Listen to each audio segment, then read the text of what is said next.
बिस्मिल्लाहिर्रहमानिर्रहीम। अस्सलाम वालेकुम। आप मेरा यूट्यूब चैनल देख रहे हैं, मैं इमरान खान हूँ। आजकल एक नए किरदार से आप लोगों का तारुफ हुआ है। किरदार तो सदियों पुराना है, लेकिन आजकल वो आपके सामने आ रहा है। पाकिस्तान टेलीविज़न पे एक ड्रामा चल रहा है, अर्तुगरुल गाजी।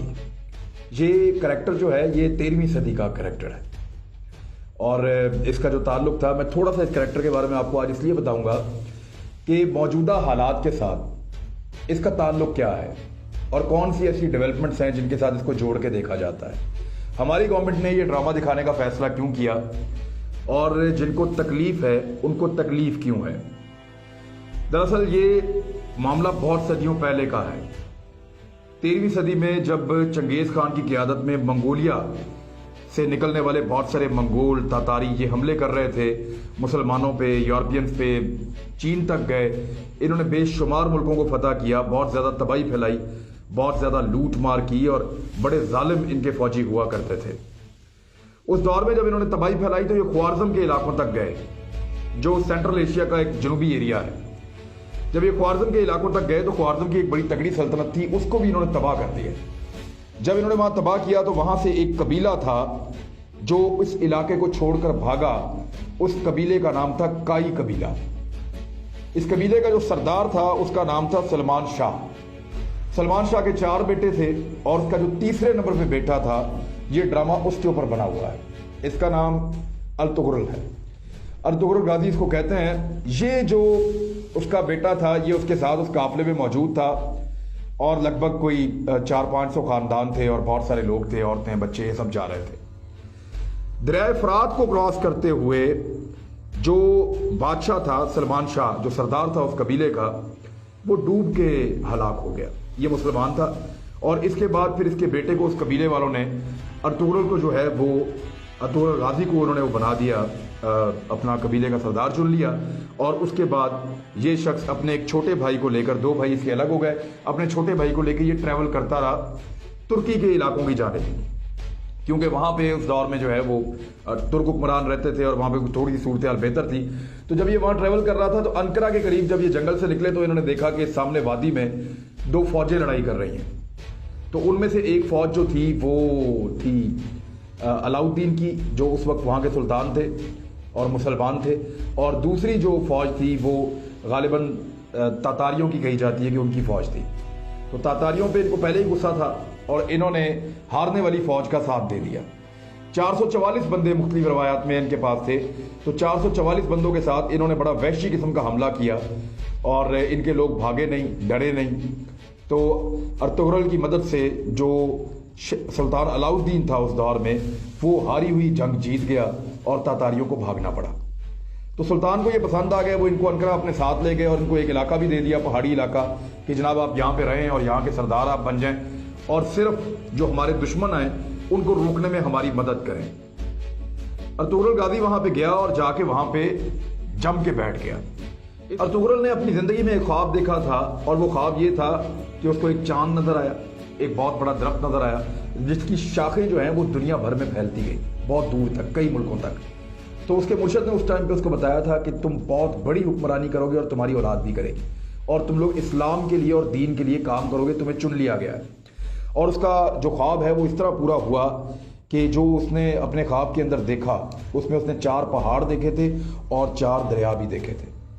तो वो जो चारों दरिया है वो उसकी सल्तनत में थे, दजला भी, फरात भी, नील भी, देनवब भी, ये सारे उसकी सल्तनत में थे। और जो 4 पहाड़ उसने देखे थे उनमें कोहे तूर, कोहे काफ, कोहे अतलस और कोहे बलकाम, ये तमाम उसकी सल्तनत के अंदर शामिल थे। 625 साल तक इन्होंने हुकूमत की। 625 साल के बाद पहली जंग अजीम आती है। इसने आसपास के इलाकों को फतह करना शुरू कर दिया और करते करते अपनी सल्तनत बनाता गया और एक वक्त आया कि अपनी वफात से पहले ये बहुत ताकतवर हो गया। इसके बेटों में से जो छोटा बेटा था उस्मान, उसने इसकी जगह ली। वो बड़ा पक्का और सच्चा मुसलमान था और बड़ा आदिल आदमी था। उस शख्स ने फैसला किया कि वो खिलाफत को जिंदा करेगा। उसने इतनी ज्यादा रियासत फतह की, इतने ज्यादा इलाके फतह किए कि 3 बड़े आज़मों तक इनकी हुकूमत फैल गई। पहले तो उसके वालिद ने बड़े कारनामे किए थे जिनके ऊपर ये ड्रामा चल रहा है, और उसके बाद जब उस्मान आया तो उस्मान ने जो खिलाफत उस्मानिया की एक बुनियाद रखी और 3 बड़े आज़मों में ये फैल गए। अब मैं आपको बिल्कुल मुख्तसरन बताता हूं कि बाद में क्या हुआ। इन्होंने लगभग कोई 625 साल हुक्मरानी की, खिलाफत उस्मानिया मौजूद रही, लेकिन 625 साल के बाद इनमें अयाशी आ गई, गद्दारियां आ गई और बहुत सारी चीज़ें ऐसी आ गई जो खराबी की सूरत हाल पैदा होना शुरू होगी। हजाज इनके पास था। हजाज का मतलब है खाना काबा और मदीना मुनव्वरा, इन दोनों का कंट्रोल भी इनके पास था।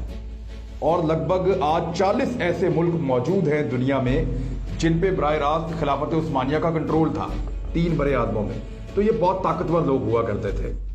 लेकिन पहली जंग अजीम के बाद ये कमज़ोर पड़ गए और इतने कमज़ोर पड़ गए कि इनका जो उस दौर का जो सुल्तान था वहीदुद्दीन, उसको जो है वो जिला वतन भी होना पड़ा।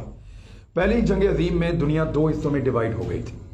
उनमें से कुछ ममालिक जो हैं वो बरतानिया के साथ थे, उनमें अमेरिका था, उनमें आयरलैंड था, फ्रांस था, रूस था, इटली था और दीगर कई और ममालिक थे। इसी तरह जर्मनी और दीगर ममालिक कुछ आसपास के जो है वो साथ दे रहे थे उस दौर में तुर्कों का, और वो अपनी खिलाफत बचाने के लिए जोर लगा रहे थे। लेकिन इस जंग में पहले 3 साल तक तो इनको फतह मिलती रही खिलाफत उस्मानिया वालों को, और उसके बाद फिर ये माली तौर पे जब कमज़ोर हुए तो इनको नुकसान होना शुरू हो गया और जंग हारना शुरू कर दी। एक मुआहदा हुआ, मैं ज़्यादा लंबी बात इसलिए नहीं कर रहा कि बीच में बहुत सारे मुआहदे हुए, आहिस्ता आहिस्ता जो कई सल्तनतें आज़ाद होना शुरू हो गई। 40 ऐसे ममालिक हैं जो खिलाफत उस्मानिया के दौर में जितना बड़ा इलाका उनके कंट्रोल में था उसमें से निकला तो 3 बड़े आज़मों में 40 ममालिक निकल आए जो आज़ाद हो गए। अब उसके अंदर सऊदी अरब भी है, उसके अंदर बहुत से इराक भी है, उसके अंदर शाम भी है, उसके अंदर मिस्र भी है, बेशुमार और ममालिक है जो उसके अंदर से निकले। कि जब तुर्की के पास हिजाज मुकद्दस का कंट्रोल था तो जब वहाँ पे सऊदी अरब आए, सऊद खानदान की हुकूमत आई, किंगडम ऑफ सऊदी अरेबिया बन गई, तो उसके बाद से अब तक जब जब खाना काबा के या मस्जिद नबी के जो नक्शा है उसमें कोई भी तब्दीली की गई है तो तुर्की ने बाकायदा जहाज भेजकर एक एक पत्थर अपने पास वहाँ मंगवाया इस्तांबुल में, और वो तमाम पत्थर और वो तमाम चीज़ें और नवादरात उन्होंने संभाल कर रखे हैं ताकि तुर्क याद रखे कि किसी दौर में तुर्कों के पास ये जिम्मेदारी हुआ करती थी कि हज पे आने वाले लोग, उम्रा पे आने वाले लोगों के मेज़बान वो होंगे, और वो ये चाहते हैं कि ये मेज़बानी उनको दोबारा मिले। मैं इसके ऊपर एक और एपिसोड में बात करूंगा। अब जब एक मुआहदा तय पाया दोनों फरीकैन के बीच में, जर्मनी ने दरखास्त की जंगबंदी की, तो ये मुआहदा जो फाइनल मुआहदा हुआ सबसे आखिर में, वो मुआहदा होता है जी लौज़ान में। लौज़ान में जो मुआहदा हुआ, ये स्विट्ज़रलैंड का एक इलाका है, वहाँ पे जो चीज़ें तय पाई वो तुर्कों के लिए एक नई जिंदगी भी थी और उनके बहुत सारे ख्वाब भी टूट गए। वो मुआहदा मैं आज आपके सामने रखता हूँ। एक्चुअली उसी मुआहदे के ऊपर आज सारी दुनिया बौखलाहट का शिकार है। मुआहदा ये था कि खिलाफत उस्मानिया ख़त्म कर दी जाएगी, उसके जितने जानशीन हैं उनको हटा दिया जाएगा। उनमें से कुछ को कत्ल कर दिया गया, कुछ को लापता कर दिया गया, कुछ को जिला वतन कर दिया गया। खिलाफत के जितने असासे थे वो सारे के सारे जब्त कर लिए गए। ये 3 बड़े आज़मों में फैले हुए थे, बेशुमार असासे थे, वो सारे जीतने वाले ममालिक के इत्तेहादियों ने जब्त कर लिए। तुर्की को एक सेकुलर रियासत बना दिया गया और ये तय पा गया कि तुर्की के अंदर इस्लामी कवानीन नहीं होंगे। इवन शुरू में ये था कि वहाँ पे अरबी में आज़ान भी नहीं दी जाएगी, और साथ ही साथ खिलाफत पर कदगन लगा दी गई कि आप खिलाफत की बात नहीं करेंगे, शरीयत की बात आप नहीं करेंगे। तुर्की को एक और पाबंदी का सामना करना पड़ा जो बड़ी खौफनाक थी। उसको ये कहा गया कि वो अपने मुल्क में से मादनियात नहीं निकाल सकता। वो तुर्की के अंदर से और दुनिया के किसी भी इलाके से पेट्रोल के लिए ड्रिलिंग भी नहीं कर सकता, बल्कि उसको हमेशा पेट्रोल खरीदना पड़ेगा। ये एक बहुत बड़ा मसला था। तुर्की में तेल के बड़े ज़खायर हैं, लेकिन वो ऐसा नहीं कर सकता कि उनको ड्रिल करें। बास्फोरस उनके पास एक समंदर है, उसकी एक बंदरगाह है, बास्फोरस उसको कहते हैं। ये बिल्कुल इस्तांबुल या पुराना नाम उसका कुस्तुनतुनिया है, जो लोग इसको जानते हैं वहाँ पे ये समंदर का किनारा है। अब इस बंदरगाह को इंटरनेशनल पानी करार दे दिया गया कि यहाँ से जितने भी जहाज़ गुजरेंगे, बहरी जहाज़, तुर्की उनसे किराया वसूल नहीं करेगा, उनसे कोई किसी किस्म का जो है वो टैक्स वसूल नहीं कर सकता। हालांकि इसकी जो अहमियत है वो इतनी ज़्यादा है जितनी नहर स्वेज़ की है। बहुत रीढ़ की हड्डी है दुनिया की तजारत की नहर स्वेज़, और बिल्कुल इसी तरह ये बास्फोरस भी। लेकिन तुर्की को मना किया गया कि आप यहाँ से टैक्स नहीं ले सकते। अच्छा, ये मुआहदा जो था ये आलमी सतह का मुआहदा था और इसकी मुद्दत थी 100 साल की। यानी तुर्की 100 साल तक इस मुआहदे की किसी शिक की खिलाफ वर्जी नहीं कर सकता। अब वो 100 साल कब मुकम्मल हो रहे हैं? याद रखिएगा, ये मुआहदा हुआ था 1923 में, ये जुलाई 1923 में हुआ था और उसके बाद ये इंप्लीमेंट हो गया 1924 में। तो 2023 में तुर्की इस मुआहदे से आजाद हो जाएगा। एक आजाद तुर्की क्या हासिल करना चाहता है, ये है आज का सबसे बड़ा सवाल। तैयब उर्दगान वहां पे मौजूद हैं और वो अब दुनिया को एक मुख्तलिफ नजर से देख रहे हैं।